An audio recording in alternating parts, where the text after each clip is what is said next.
La prophétesse n'était pas humaine. Vous n'irez plus jamais à l'église après avoir vu cette histoire. Le dimanche matin, une foule désespérée remplissait l'église Terre Bénite, murmurant dans l'attente de la prophétesse Jessica, surnommée Mama Tout-Voix. On disait qu'elle perçait les âmes, révélant des secrets ou parlant à Dieu. Mais une tension étrange planait ce jour-là. Soudain, Élise, une aide de Mama, cria « Elle a guéri un homme ». La salle éclata en acclamations. Pourtant, Clarisse, fidèle, discrète, douta. Elle avait vu cet homme marcher au marché, loin d'être infirme. Ses soupçons grandirent, mais qui défierait l'intouchable Mama Tout-Voix, adorée par ses fidèles. Jadis, Jessica était une jeune femme pieuse, élevée dans une famille modeste. Dirigeant l'école du dimanche et chantant dans la chorale, elle incarnait l'espoir de son église. Mais son destin prit un tournant sombre. Des années plus tard, après des échecs dans son ministère, Jessica assista à une conférence de pasteurs. Là, le pasteur Fougy, un prédicateur influent, lui parla d'un rituel pour obtenir du pouvoir. « Un sacrifice est nécessaire », dit-il. Malgré ses hésitations, l'ambition la poussa à accepter. Lors d'une cérémonie étrange, Jessica renonça à sa fertilité. Entourée de pasteurs psalmodiants, elle sentit une force obscure l'envahir. À son retour, sa fortune changea. Les foules affluèrent à l'église Terre Bénite. La prophétesse n'était pas humaine. Vous n'irez plus jamais à l'église après avoir vu cette histoire. Partie 2. À l'église Terre Bénite, et tout le Togo parla de Mama Tout-Voix. Sa richesse et sa renommée explosèrent. Mais un secret sinistre se cachait sous son aura. Jessica, mi-humaine, mi-serpent, rejoignait chaque nuit la base marine, un royaume occulte. Chaque nuit, Jessica glissait dans la rivière derrière son manoir, disparaissant sous les eaux pour rejoindre la base marine. Là, elle rencontrait d'autres pasteurs occultes, partageant des stratégies pour tromper leurs fidèles. La reine des mers, figure serpentine, lui offrait force et vision, mais à un prix, son âme et sa fertilité. Ce sacrifice volontaire conférait à Jessica un pouvoir sinistre. À l'église Terre Bénite, personne ne soupçonnait ses escapades nocturnes. Les fidèles, assoiffés de miracles, affluaient, offrant argent, bétail, voire héritage. Le ministère de Jessica, machine implacable, engloutissait leurs espoirs. Elle introduisit le miroir de vie, prétendument béni pour révéler l'âme. En réalité, ces miroirs, liés à la base marine, lui permettaient d'espionner les faiblesses et secrets des fidèles. Un dimanche, Jessica appela Yaba. « Hier, tu t'es disputé avec ton mari, n'est-ce pas ?» Yaba, stupéfaite, confirma, et la foule s'émerveilla. Jessica avait utilisé le miroir pour scruter sa vie, faisant passer sa ruse pour une révélation divine. Elle vendait aussi de l'eau bénite et de l'huile miraculeuse à prix d'or, agitant les mains pour feindre leur pouvoir. Clarisse, voyant une mère donner ses dernières économies pour de l'huile, sentit ses doutes grandir. Un autre dimanche, Jessica fixa Ebuka, jeune diplômé de retour au Togo. « Venez ici », ordonna-t-elle. Sa mère le poussa. « C'est ta bénédiction ». Ebuka s'avança, hésitant, sous le regard perçant de la prophétesse. Jessica, face à Ebuka, leva la main dans un geste théâtral. « Le Seigneur m'a révélé un danger, mon fils », déclara-t-elle, son regard perçant. « Votre batterie de vie est faible. Sans action, des ténèbres vous attendent. » La congrégation retint son souffle. Ebuka, cœur battant, balbutia. « Que voulez-vous dire, maman ?» Jessica posa une main sur son épaule, sa voix basse et intense. « Sans intervention, vous ne vivrez pas après 30 ans. Mariage, enfant, tout sera perdu. » Sa mère, terrifiée, étouffa un cri. Jessica poursuivit, feignant l'espoir. « Le Seigneur offre une solution. Un sacrifice, une graine puissante, peut renouveler votre vie. » Les yeux d'Ebuka s'écarquillèrent. Sa mère, paniquée, demanda « Quel sacrifice ?» Jessica murmura « Une vache, forte et sans défaut, pour symboliser une nouvelle vie. » Ebuka, perplexe, répondit « Je ne peux pas trouver une vache maintenant. » Jessica balaya l'objection. « Le Seigneur comprend. Donnez une somme équivalente. L'Église s'en chargera. Obéissez et faites confiance. » La mère d'Ebuka le pressa. « Fais-le, ta vie en dépend. » À contre-cœur, Ebuka rédigea un chèque important. Jessica le prit avec un sourire satisfait. « Votre obéissance plaît à Dieu. Votre vie est sauvée. » Ebuka, soulagé mais secoué, retourna à sa place. sa mère remerciant Mama Touvois. Mais Jessica n'achèterait aucune vache. L'argent financerait sa luxueuse maison en construction, un schéma répété pour extorquer des offrandes. Ces tactiques de peur manipulaient la congrégation, et ce n'était pas la première fois, ni la dernière.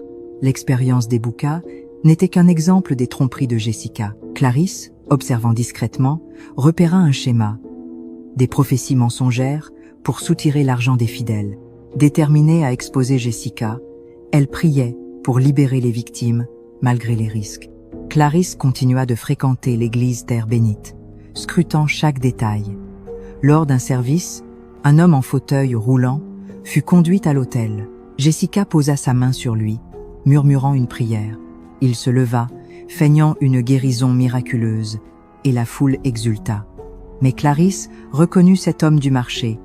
Il n'était pas handicapé, juste un acteur payé. Jessica, devenue l'une des plus riches de la région, vivait dans un manoir luxueux, entouré de voitures coûteuses et de domestiques. Elle prétendait que c'était une bénédiction divine, mais Clarisse voyait la vérité. Les pauvres fidèles donnaient tout, sans recevoir de bienfaits. Jessica ne se contentait pas de tromper, elle manipulait des vies, ciblant les hommes riches. Elle brisait des familles en semant le doute. Lors d'un service, elle appela M. Aisé, un homme d'affaires prospère. La prophétesse n'était pas humaine. Vous n'irez plus jamais à l'église après avoir vu cette histoire. Partie 3. Frère Aisé, un nuage sombre entoure votre foyer, déclara-t-elle, théâtrale. Quelqu'un de proche bloque vos bénédictions. Alarmé, Monsieur Aisé demanda « Qui, prophétesse ?» Jessica murmura « Votre femme, empêtrée dans l'envie. » Elle promit de briser cette malédiction avec des conseils spéciaux. En réalité, elle voulait manipuler Monsieur Aisé, l'attirant avec des messages privés et des prières au manoir, sous prétexte de purification, pour servir ses propres désirs. Clarisse, horrifiée par ces manipulations, renforça sa détermination à révéler les sombres secrets de Jessica. Jessica manipula Monsieur Aisé avec des flatteries, l'assurant de bénédictions divines. Bientôt, il céda à une liaison, convaincu que sa loyauté envers elle attirerait la faveur de Dieu. Ce stratagème, répété avec d'autres hommes riches, semait le doute entre mari et femme, brisant des familles. Clarisse, enquêtant sur Jessica, fut horrifiée par ces manipulations. Ce n'était pas seulement une fraude spirituelle, mais un réseau de mensonges destructeurs. Les actions de Jessica étaient prédatrices, allant bien au-delà du péché. Jessica prétendait bénir des bidons d'eau, promettant des remèdes miracles contre maladies et soucis financiers. En réalité, elle y ajoutait sel et sucre, trompant les fidèles qui payaient cher pour ce remède sacré. Un soir, Clarisse surprit Junior et Sophie, aide de Jessica, riant de cette ruse. « Il paie tant pour du sel et du sucre », s'amusa Sophie. Clarisse, effrayée mais déterminée, savait que la vérité approchait. Une nuit, poussée par le courage, Clarisse suivit Jessica. Cachée près de la rivière derrière le manoir, elle vit la prophétesse à minuit. Jessica psalmodia une langue étrange. Puis sa peau scintilla, des écailles apparurent, et ses jambes fusionnèrent. Ses yeux brillèrent alors qu'elle glissait dans l'eau, disparaissant. Clarisse, terrifiée, comprit que Jessica n'était pas humaine, mais une créature maléfique liée à un monde occulte. Le lendemain, Clarisse retourna à l'église, résolue. Sa mission ne se limitait plus à dénoncer les fraudes de Jessica. Il s'agissait d'exposer les forces sombres qu'elle invoquait, mettant en danger la congrégation entière. Jessica, sentant les soupçons de Clarisse, l'observait avec un regard perçant, son sourire tranchant. Lors d'un service, elle annonça une bénédiction spéciale, fixant Clarisse. « Venez ici, dit-elle, sa voix douce masquant une menace. Le Seigneur voit votre fardeau. Laissez Mama Touvois vous libérer. » Clarisse, cœur battant, s'avança, cachant sa peur. La main froide de Jessica sur son front lui glaça le sang. « Vous naviguez en eau dangereuse, ma chère, » murmura Jessica. Certains secrets ne doivent pas être révélés. Mais Clarisse, inébranlable, poursuivit sa mission. Chaque jour, elle accumulait des preuves de la tromperie de Jessica, découvrant l'ampleur de son emprise occulte. Sa quête devint plus qu'exposer une fraude. Il s'agissait de libérer des âmes enchaînées par des pratiques maléfiques. Enfin, Clarisse diffusa ses enregistrements, photos et témoignages aux médias. Les révélations choquèrent le monde, exposant les faux miracles, les guérisons truquées et les liens de Jessica avec un culte.